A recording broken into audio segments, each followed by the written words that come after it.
오늘 말씀의 제목은 성령의 간구입니다. 오늘도 어제에 이어 성령의 간구, 중보기도와 성전에 대해 말씀하고 있습니다. 여러분 말씀을 볼 때 저희가 보는 성경은 개역개정본이죠. 이렇게 한 번역본으로 보는 것보다 여러 번역본으로 보면 유익이 더 있고 쉽게 다가올 수가 있습니다. 그래서 오늘 말씀 로마서 8장 26절을 제가 쉬운 성경으로 다시 한번 읽어드리겠습니다. 이처럼 성령께서는 우리의 약함을 도와주십니다. 우리는 무엇을 기도해야 하는지 모르지만 성령께서는 말로 다 표현할 수 없는 간절함으로 우리를 위해 중보 기도하십니다. 좀 더 이해하기가 쉬우시죠? 우리가 무엇을 위해 기도해야 할지 모를 때 성령께서는 우리를 위해 중보하신다는 겁니다. 그때가 언제라고요? 우리가 연약할 때입니다. 우리에게 감당하기 힘듦이 있을 때, 어찌해야 할지 방향을 찾지 못할 때, 그때 우리는 기도하러 나와야 합니다. 그리고 내 생각을 내려놓고 성령님께 우리의 자신을 의탁해야 한다는 겁니다. 혹시 전에 제가 성령이 하시는 일에 대해서 4가지를 말씀드린 적이 있는데 기억하시나요? 제가 오늘 말씀과 다시 일치가 돼서 이 4가지를 다시 한번 말씀드려 보겠습니다. 첫 번째, 성령은 우리가 죄로 인해 실족했을 때 우리를 영원히 의롭다고 하신 하나님의 은혜와 우리를 위해 십자가에서 죄를 대속해 주신 그리스도의 은혜를 다시 확인시켜 주십니다. 두 번째, 성령은 우리 마음속에 성령의 열매를 맺게 만드심으로 우리가 하나님의 자녀된 것을 증거하십니다. 세 번째, 성령은 성도에게 성령의 은사를 주심으로 성도가 하나님의 자녀라는 사실을 확인시켜 주십니다. 마지막으로 4번째, 오늘 말씀과 연결되어 있는 부분입니다. 성령은 우리의 기도를 도우시는 일을 통해 우리가 하나님 자녀임을 증거해 주시고 우리에게 기도할 수 있는 힘을 주시고 용기를 주시고 믿음을 주십니다. 그리고 기도할 때 함께 탄식하며 함께 간구해 주십니다. 여러분, 이 4가지 성령의 인도하심을 여러분은 믿습니까? 믿으셔야 합니다. 그래야만 하나님과 올바른 관계를 찾아갈 수 있기 때문입니다. 하나님과의 바른 관계를 찾아가기 위해 성령의 인도하심은 너무나 필요하기 때문입니다. 성령의 인도하심을 거부하는 자들은 하나님을 알지 못하기 때문입니다. 아니, 알 수가 없는 것이죠. 샘버스 목사님은 오늘 묵상 시작에 이렇게 말씀하십니다. 우리는 성령에 의해 기도의 힘을 얻는 것을 깨닫습니다 라고 말합니다. 오늘 이 시간 여러분이 기도할 때 성령에 의해 기도의 힘을 얻는다는 것을 깨닫는 시간이 되기를 축복합니다. 깨닫고 느끼셔야 합니다. 그래야 우리는 나의 기도가 아닌 나를 향한 하나님의 계획을 알 수 있는 기도를 할 수 있다는 겁니다. 그 계획을 알 수 있도록 성령님은 인도하십니다. 그러면 기도할 때 성령님이 주시는 힘으로 기도할 수 있습니다. 혹시 여러분은 기도원에 가보신 적이 있으신가요? 기도원에 가게 되면 기도원 성전 옆에 개인 기도실이 이렇게 쭉 있습니다. 어떤 분들은 기도하기 위해 그곳에 들어가 며칠씩 있기도 합니다. 또는 한 번 기도할 때 몇 시간씩 기도하시는 분들도 계십니다. 그 분들에게 잠깐 여쭤보면 그분들이 항상 하시는 말씀들이 공통적으로 하시는 말씀이 그렇습니다. 나는 잠깐 기도한 것 같은데 시간을 보면 5시간이 지나고 10시간이 지났다라는 겁니다. 바로 성령님이 주시는 기도의 힘으로 할 때 이런 일이 가능하다는 겁니다. 나의 생각으로의 기도는 금방 한계에 도달하기 때문이죠. 사랑하는 성도 여러분, 여러분들은 어떤 기도를 하고 계십니까? 성령님이 주시는 기도는 내가 이해하고 납득하지 못할 만한 기도를 요구하실 때도 있습니다. 때론 이해하기 힘든 마음을 주실 때도 있습니다. 그럴 때 어떻게 해야 할까요? 그렇죠. 우리는 그때 순종해야 합니다. 다시 말해 성령님이 주시는 힘으로 기도한다는 건 내가 이해하고 납득하지 못하고 때론 이해하기 힘든 마음을 주실 때 그때 순종해야 된다는 것이죠. 그럼 그때 하나님의 인도하심을 만나게 됩니다. 그런데 우리는 기도할 때 나를 위한 기도를 할 때가 많다라는 겁니다. 그 기도의 내용을 보면 하나님을 위하는 것 같지만 결과론적으로는 나를 위한 나의 유익을 위한 기도일 때가 많다라는 것이죠. 그 기도는 온전히 내 자아가 많이 묻어 있는 기도입니다. 그러한 기도는 남을 위한 중보 기도에서도 확연히 드러나게 됩니다. 바로 내 기도를 통해 상대방을 변화시키려 한다는 것이죠. 하나님의 의도와 하나님의 계획과는 상관없이 내 생각을 요구하는 기도를 한다는 겁니다. 자칫 그 기도는 그 상황을 허락하신 하나님의 계획은 상관없이 상대방에 대한 동정심으로 인해 기도하게 된다라는 겁니다. 하나님의 뜻과 계획과는 상관이 없다라는 것이죠. 중보기도에 대해 챔버스 목사님은 이렇게 말씀하고 있습니다. 당신 안에 계신 성령은 하나님의 뜻대로 성도들을 위해 중보기도 하십니다. 하나님은 당신이 의식하며 드리는 기도를 알기 위해서가 아니라 성령의 기도를 찾기 위해서 당신의 마음을 살피십니다 라고 말씀하십니다. 오늘 말씀 로마서 8장 26절 이후에 27절을 보면 마음을 살피는 이가 성령의 생각을 하시나니 이는 성령이 하나님의 뜻대로 성도를 위하여 간구하심이니라 라고 말하고 있습니다. 또 에베소서 6장 18절에 보면 모든 기도와 간구를 하되 항상 성령 안에서 기도하고 이를 위하여 깨어 구하기를 항상 힘쓰며 여러 성도를 위하여 구하라 라고 말씀하십니다. 바로 성령께서는 성도 안에서 성도가 해야 할 그 기도의 방향을 제시해 주시며 하나님과 그리스도의 말씀 안에서 기도하도록 해 주십니다. 고린도전서 2장 11절 말씀입니다. 사람의 일을 사람의 속에 있는 영 외에 누가 알리오? 이와 같이 하나님의 일도 하나님의 영 외에는 아무도 알지 못하느니라. 무엇을 말하고 있습니까?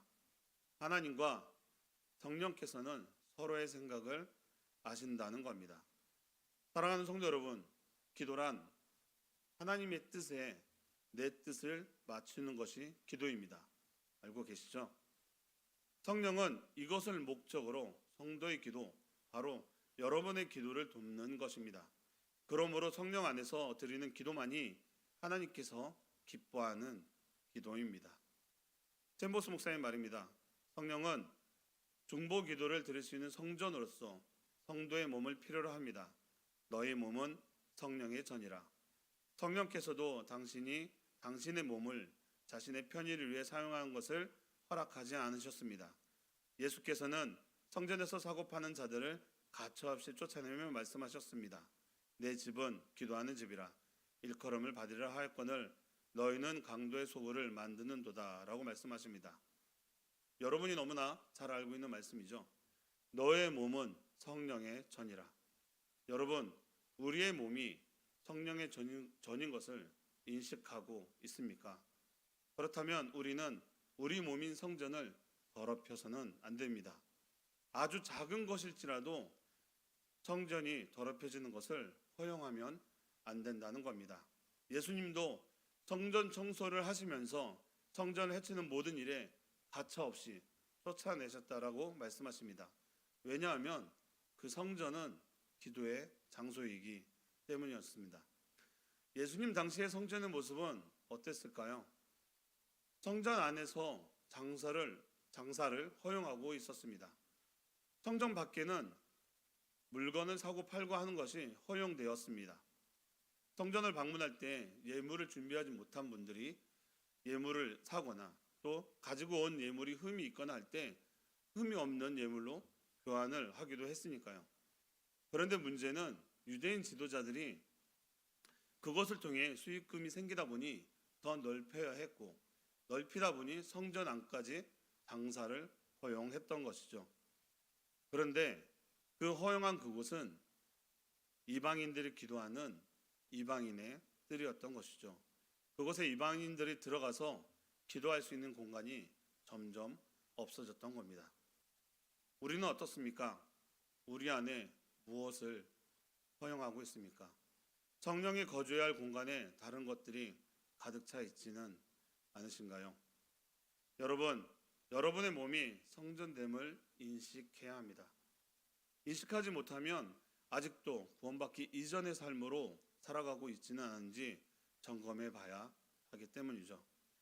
사랑하는 성도 여러분, 내 안의 거룩을 회복하기 위해선 첫째로 내가 하나님의 자녀로 살아가고 있는지를 돌아봐야 합니다. 두 번째, 그 깨달음이 있다라면 회개하고 돌이켜야 합니다. 이런 깨달음의 삶을 살아갈 때 영적인 삶을 살아갈 수 있습니다. 영적인 삶을 살아간다는 건 성령의 인도하심으로 살아가고 있다는 의미입니다. 그래서 성경에서는 그럼 어떻게 말하고 있을까요? 그래서 고린도전서 6장 19절과 20절을 우리 함께 찾아서 읽어보면 좋겠습니다.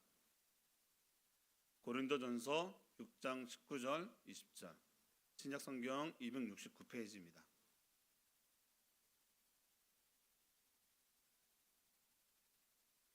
(6장 19절 20절) 함께 읽겠습니다. 시작. 너희 몸은 너희가 하나님께로부터 받은 바 너희 가운데 계신 성령의 전인 줄 알지 못하느냐? 너희는 너희 자신의 것이 아니라 값으로 산 것이 되었으니 그런즉 너희 몸으로 하나님께 영광을 돌리라. 아멘. 우리의 성전은 내 것이 아니고 예수 그리스도의 피값으로 우리 몸을 하나님의 성전으로 바꾸셨다고 말씀하고 있습니다. 이 사실을 우리는 잊지 말아야 합니다. 그리고 고린도전서 6장 9절 10절에서는 우리 안에 이런 것들을 허용하지 말라고 말합니다. 우리가 말씀 하나 더 찾아서 읽어보겠습니다. 방금 읽은 본문 위쪽에 보면 9절과 10절이 있습니다. 우리 9절과 10절도 우리 함께 읽어보면 우리 마음 가운데 이런 것들을 허용하지 않았으면 좋겠습니다. 6장 9절 시작. 불의한 자가 하나님의 나라를 유업으로 받지 못할 줄을 알지 못하느냐? 미혹을 받지 말라.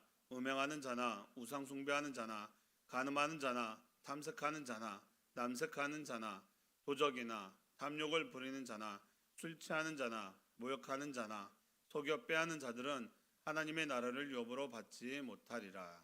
아멘. 이와 같이 하나님이 기뻐하지 않는 것으로 우리의 성전을 가득 채우고 있지는 않느냐고 다시 한번 질문하고 있습니다. 그렇다면 아직도 우리의 성전이 예수 그리스도의 피값으로 산 것을 잊고 살아가고 있다는 것이죠. 사랑하는 성도 여러분, 여러분의 성전에 어떤 것을 허용하고 있습니까? 우리는 아주 작은 것 하나라도 이건 괜찮겠지 하고 하나님이 기뻐하지 않는 것을 허용하면 안 됩니다. 우리는 우리의 몸으로 하나님께 영광을 돌리는 삶을 살아야 합니다. 우리의 성전이 거룩하게 되어질 때 성령은 그곳에서 우리의 기도를 돕는다는 사실입니다. 여러분, 오늘은 내 안의 성전을 청소하는 날입니다. 비움은 아깝고 손해보는 것 같지만 영적인 비움은 하나님이 기뻐하는 결단입니다. 비워낼 때 채우십니다. 말씀을 마무리하겠습니다.